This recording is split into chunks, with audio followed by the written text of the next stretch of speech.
ठीक है। आज हम लोग पढ़ने जा रहे हैं कॉम्बिनेशन ऑफ सेल।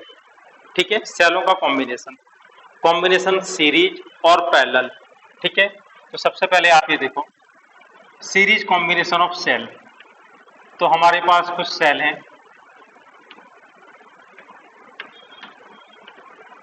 ठीक है, इनके ईएमएफ ई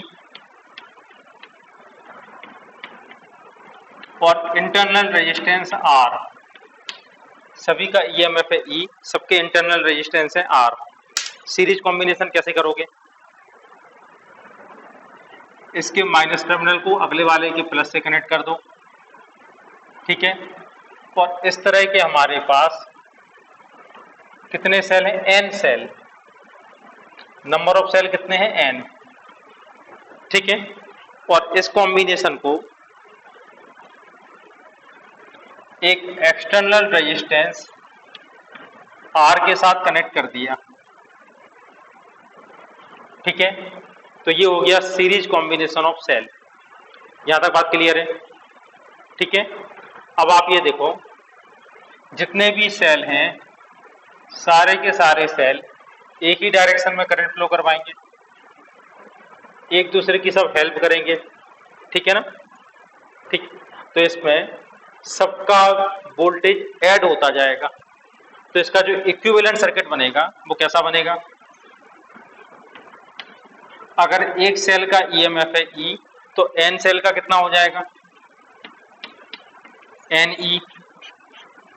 एक का रेजिस्टेंस है आर, तो एन सेल का कितना हो गया? N are.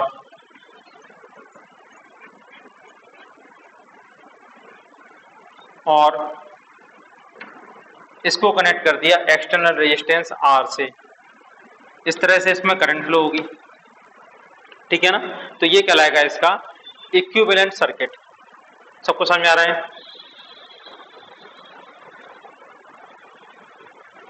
ठीक है, ये होगा इसका इक्विवेलेंट सर्किट। अब आप इसमें देखो इसमें करंट कितनी फ्लो होगी? I equal to total EMF over total resistance N R plus R, ठीक है।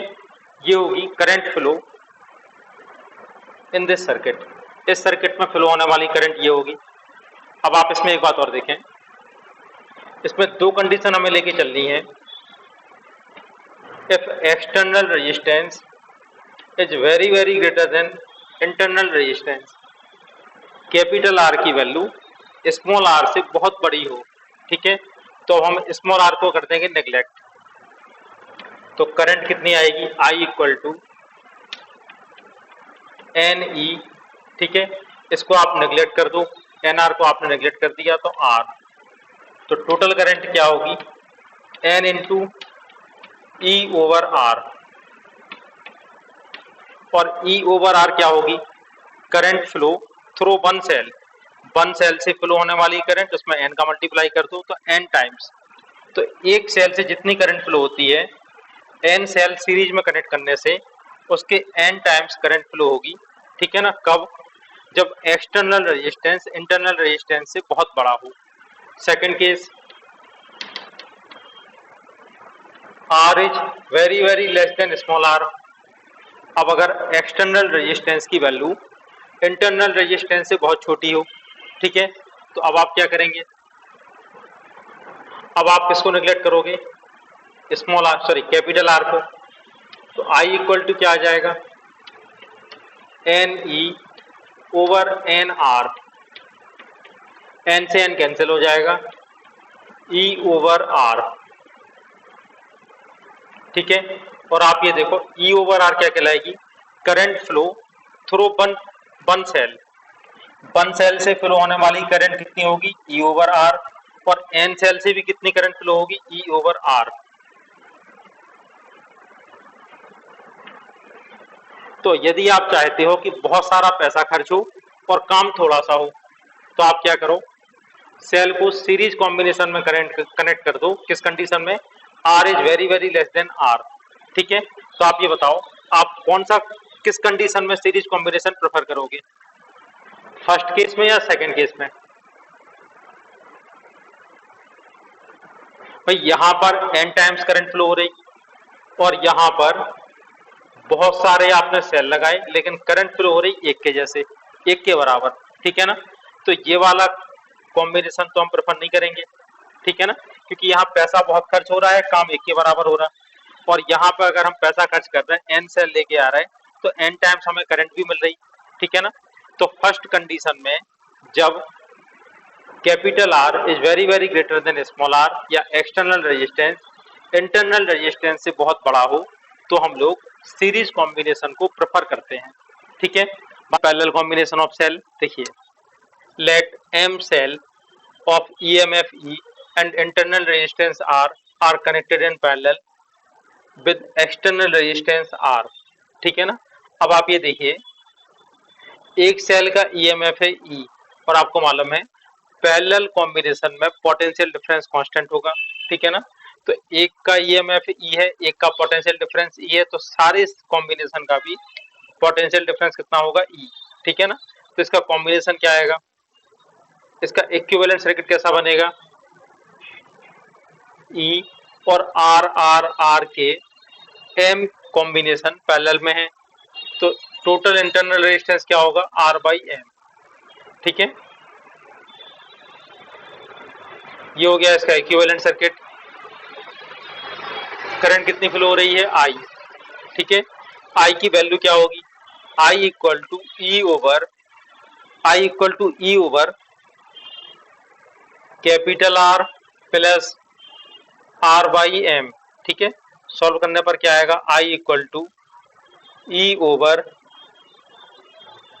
MR प्लस R और M यहाँ जाके I इक्वल टू हो जाएगा ME over MR plus R, ठीक है ना। अब इसके दो केस देखिए, case number 1, if capital R is very very greater than R, ठीक है ना। कैपिटल R की वैल्यू या एक्सटर्नल रेजिस्टेंस इंटरनल रेजिस्टेंस से बहुत बड़ा हो, ठीक है। तो किसको नेग्लेक्ट कर देंगे, स्मॉल r को, इसको हम छोड़ देंगे। तो I इक्वल टू क्या आएगा, I equal to E over capital R, ठीक है ना। कितने सेल के बराबर करंट फ्लो हो रही है, ओनली सिंगल सेल के बराबर के। If R is very very less then R, तो किसको नेग्लेक्ट करेंगे, कैपिटल R को नेग्लेक्ट कर देंगे। कैपिटल R को नेग्लेक्ट करने से क्या आएगा, ME ओवर R, ठीक है ना। I equal to ME over R, E over क्या R क्या होगी, current flow through one cell, और यहाँ पर M है तो M टाइम्स करंट फ्लो होगी, जबकि यहाँ पर सिंगल सेल के बराबर करंट फ्लो हो रही थी। तो पैरेलल कॉम्बिनेशन का प्रेफर करते हैं when capital R is very very less than small r, और सीरीज कॉम्बिनेशन का प्रेफर करते हैं when capital R is very very greater than small r, ठीक है ना। तो इस केस में हम लोग जब एक्सटर्नल रेजिस्टेंस की वैल्यू इंटरनल रेजिस्टेंस से बहुत छोटी होगी तो सेलों का पैरेलल कॉम्बिनेशन प्रेफर करेंगे, ठीक। देखो, mixed combination of cell, mixed combination क्या होंगे, सीरीज में भी हो पैरेलल में भी हो।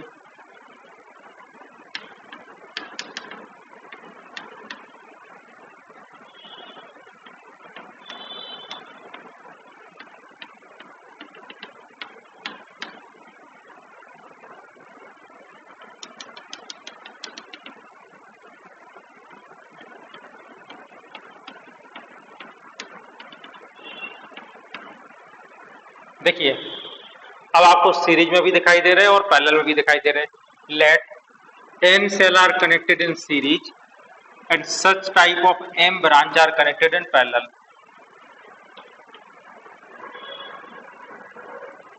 देखो, इस तरह के n कॉम्बिनेशन है, सभी सेल के EMF है E और इंटरनल रेजिस्टेंस है R। जितने भी सेल हैं सबके EMF है E और इंटरनल रेजिस्टेंस है R, ठीक है। और इस टाइप के M कॉम्बिनेशन पैरेलल में कनेक्टेड है, ठीक है। और आपने इस पूरे कॉम्बिनेशन को एक्सटर्नल रेजिस्टेंस R से कनेक्ट कर दिया, ठीक है। इस टाइप का कॉम्बिनेशन कहलाता है मिक्स्ड कॉम्बिनेशन, ठीक है। एक सीरीज में n सेल है और इस टाइप की m ब्रांच पैरेलल में कनेक्टेड है, तो ये कहलाता है मिक्स्ड कॉम्बिनेशन, ठीक है। अब हमें बनाना है इसका इक्विवेलेंट सर्किट। ठीक है, तो आप देखो इक्विवेलेंट सर्किट कैसे बनाएंगे। अब आप ये देखो, एक सीरीज में कितने सेल हैं? एक सीरीज में n सेल हैं, तो एक सीरीज का टोटल ईएमएफ क्या होगा? NE। टोटल इंटरनल रेजिस्टेंस क्या होगा? NR। दूसरी सीरीज का भी ऐसे ही होगा, ये भी होगा NE NR। ठीक है, और इस टाइप की कितनी ब्रांच कनेक्टेड है? M। और इसको आपने किससे कनेक्ट किया? एक्सटर्नल रेजिस्टेंस R के साथ। ठीक है, इस टाइप की M ब्रांच कनेक्टेड है और आपने इसको एक्सटर्नल रेजिस्टेंस R के साथ कनेक्ट किया। अब हम पैरेलल कॉम्बिनेशन वाला फंडामेंटल देखते हैं। अगर एक सेल का ईएमएफ है NE, जितने भी कनेक्टेड होंगे पैरेलल में सबके कॉम्बिनेशन का भी वही होगा। ठीक है ना, तो इसका टोटल इक्विवेलेंट सर्किट कैसे बनेगा?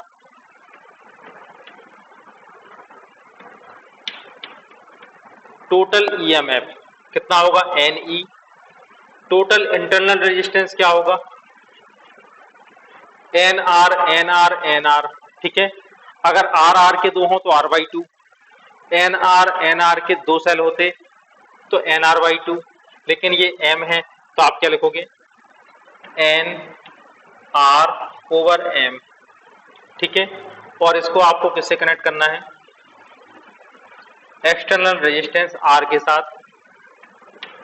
ये हो गया इसका इक्विवेलेंट सर्किट। ठीक है, सब लोग इसको देख लो, अगर प्रॉब्लम हो तो बता दो। अब इसमें फ्लो होने वाली करंट क्या होगी? इस सर्किट में फ्लो होने वाली करंट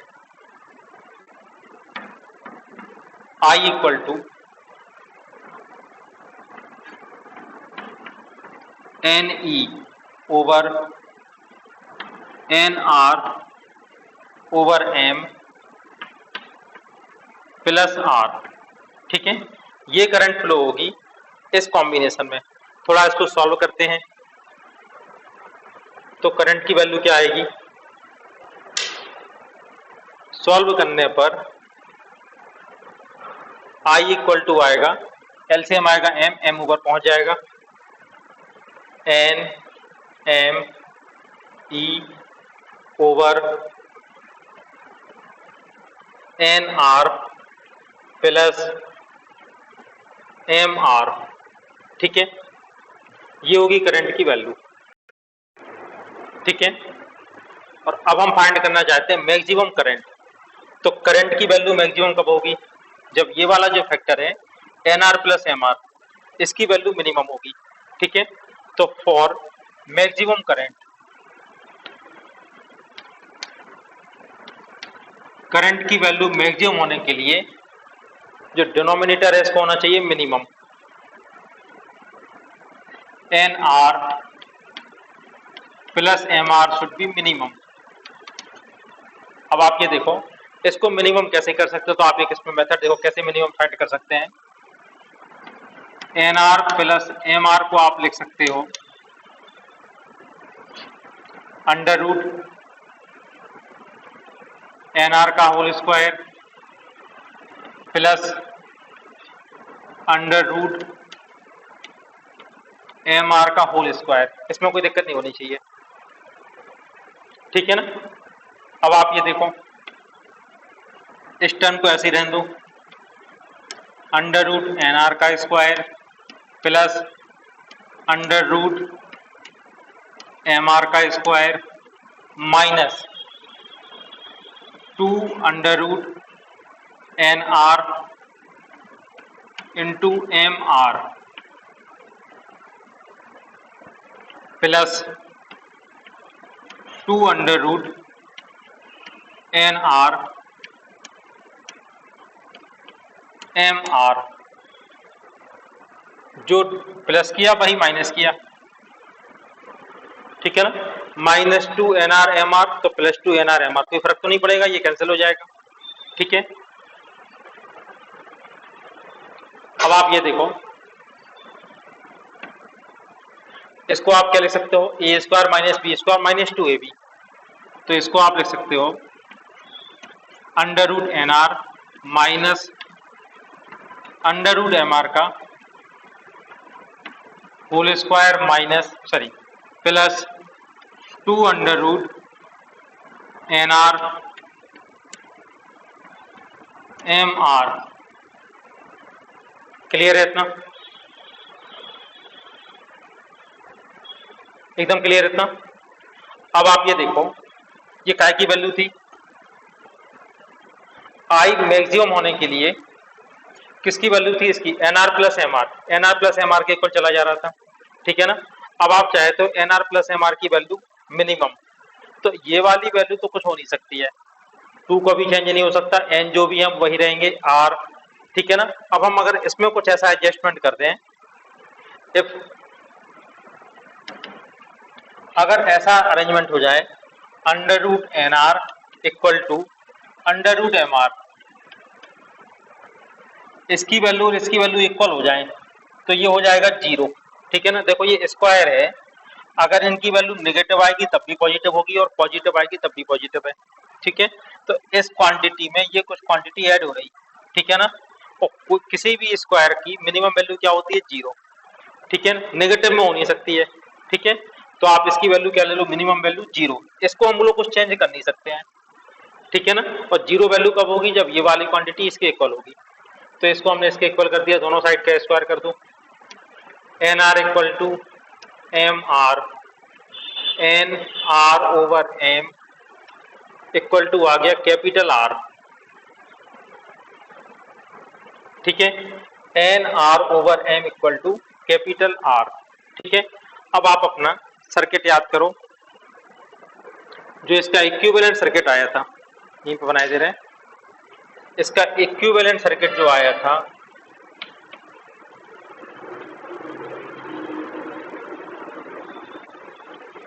इसकी वैल्यू क्या थी? एन ई, ठीक है?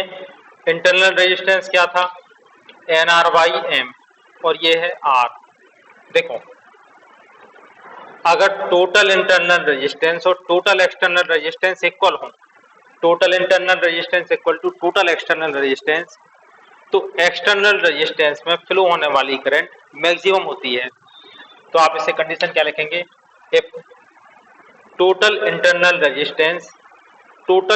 Resistance equal to total external resistance, then current flow in this combination will be maximum, ठीक है?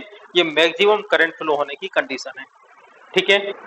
देखो 36 इक्वल सेल हैं, ठीक है ना? इस तरह की 9 रो हैं और एक रो में है 4 सेल, ठीक है? हाँ, 1.5 वोल्ट सबका वोल्टेज है और सबका इंटरनल रेजिस्टेंस है 1.25 ओम।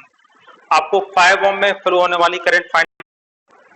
अब आप ये देखो 1.5 1.5 1.5 1.5, ठीक है ना? एक सीरीज का टोटल ईएमएफ कितना हो गया? 6 वोल्ट, ठीक है ना? और टोटल इंटरनल रेजिस्टेंस कितना हो गया एक सीरीज का? ये हो जाएगा 5 ओम, ठीक है ना? और इस तरह की कितने कॉम्बिनेशन है? 9। इस तरह के 9 कॉम्बिनेशन कनेक्टेड हैं और एक्सटर्नल रेजिस्टेंस कितना गिवन है? 5। अब इसका टोटल इक्विवेलेंट रेजिस्टेंस कितना होगा? देखो 6 6 6 ये सारे हैं, तो टोटल ईएमएफ भी होगा 6 वोल्ट, ठीक है ना? Total internal resistance total internal resistance कितना आएगा? 5 5 5 5। इस तरह के 9 कॉम्बिनेशन है, तो ये हो जाएगा 5/9 ओम, ठीक है ना? और ये कनेक्टेड है 5 ओम की एक्सटर्नल रेजिस्टेंस से। करंट कितनी फ्लो होगी? I इक्वल टू 6/5 प्लस 5/9, ठीक है ना? ये कितना आ जाएगा? 6/50/9। 9 को आप ऊपर ले जाओ, ठीक है ना? ये इसका आंसर होगा 550 एम्पियर, ठीक है? इतना इसका आंसर होगा 54/50 एम्पियर। सबका आ गया। आइडेंटिकल सेल हैं, वेदर ज्वाइंट इन सीरीज और इन पैरेलल। इनको चाहे सीरीज में कनेक्ट करें या पैरेलल में कनेक्ट करें, ठीक है, when connected to equivalent resistance 1 ohm, ठीक है, find internal resistance of cell. Cell है ईएमएफ है ई, चाहे सीरीज में कनेक्ट करें या पैरेलल में। देखो पहले हम इनको सीरीज में कनेक्ट करते हैं। सेल के ईएमएफ है ई, इंटरनल रेजिस्टेंस है आर, ई आर, ठीक है ना, और 1 ओम रेजिस्टेंस है एक्सटर्नल रेजिस्टेंस। कंडीशन क्या होगी, टोटल ईएमएफ क्या हो जाएगा 2E, टोटल रेजिस्टेंस क्या होगा 2R, ठीक है। किसके साथ कनेक्ट किया आपने, 1 ओम के साथ। करंट कितनी फ्लो होगी, I इक्वल टू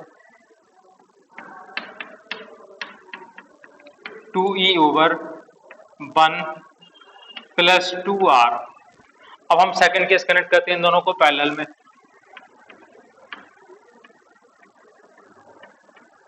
ये दोनों पैरेलल में कनेक्ट हो गए, रेजिस्टेंस वही है 1 ओम, ठीक है ना। अब इक्विवेलेंट ईएमएफ कितना होगा, E, इक्विवेलेंट ईएमएफ कितना होगा E। टोटल इंटरनल रेजिस्टेंस कितना होगा, आर के दो हैं, R/2,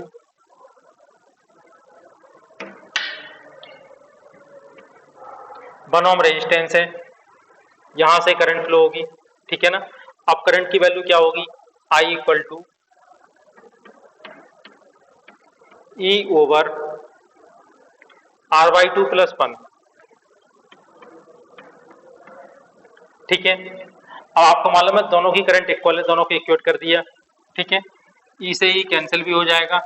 R की वैल्यू आपको फाइंड करनी है, तो ये क्या आएगा 2 over 1 plus 2R equal to, LCM आएगी 2, ठीक है, 2 ऊपर पहुंच जाएगा, ये आ जाएगा R प्लस 2, ठीक है, 2 से 2 कैंसिल,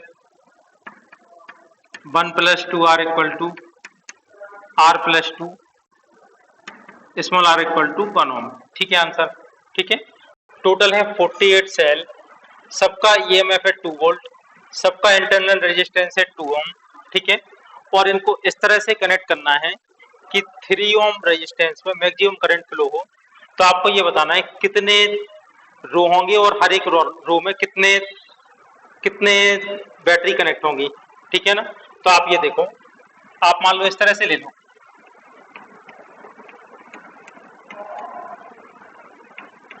एक सीरीज में n सेल ले लो और इस टाइप के m कॉम्बिनेशन है पैरेलल में, ठीक है, इस टाइप के m कॉम्बिनेशन है पैरेलल में और एक्सटर्नल रेजिस्टेंस है 3 ओम। इसमें हमें मैक्सिमम करंट फ्लो करवानी है, तो हमने आपको बताए थे मैक्सिमम करंट की कंडीशन क्या होती है, total internal resistance equal to total external resistance, total internal resistance equal to total external resistance, ठीक है ना। अब आप ये बताओ इसका इक्विवेलेंट सर्किट कैसे बनाते हो। एक सीरीज का इक्विवेलेंट क्या बनेगा, NE, टोटल इंटरनल रेजिस्टेंस क्या होगा NR, और इस तरह की M ब्रांच कनेक्टेड है पैरेलल में, एक्सटर्नल रेजिस्टेंस है 3 ओम, ठीक है। इसको और सिंप्लीफाइड करेंगे तो क्या हो जाएगा, टोटल ईएमएफ कितना होगा NE, टोटल इंटरनल रेजिस्टेंस क्या होगा NR बाई M, और एक्सटर्नल रेजिस्टेंस है 3 ओम, ठीक है। तो आप लिखो total internal resistance, total internal resistance कितना है, कितना दिखाई दे रहा है, total internal resistance NRN by M, ठीक है, ये लिख सकते हैं, ये NR by M equal to total external resistance कितना गिवन है 3, ठीक है। इससे एक इक्वेशन हमारे पास होगा तो मैक्सिमम करंट फ्लो होती है, ठीक है। R की वैल्यू 1 रख दो अब, ठीक है। इससे कितना आ जाएगा, सॉल्व करने पर आ जाएगा M की वैल्यू 4, ठीक है ना, और N की वैल्यू क्या आएगी, M into N equal to है 48, ठीक है। तो आ जाएगा 48 बाई 4 इक्वल टू 12, ठीक है ना। तो एक सीरीज में कितने सेल होंगे, n की वैल्यू आएगी 12 और इस तरह की 4 ब्रांच होगी, m की वैल्यू आएगी 4, ठीक है ना। अब बन जाएंगे इस तरह के क्वेश्चन।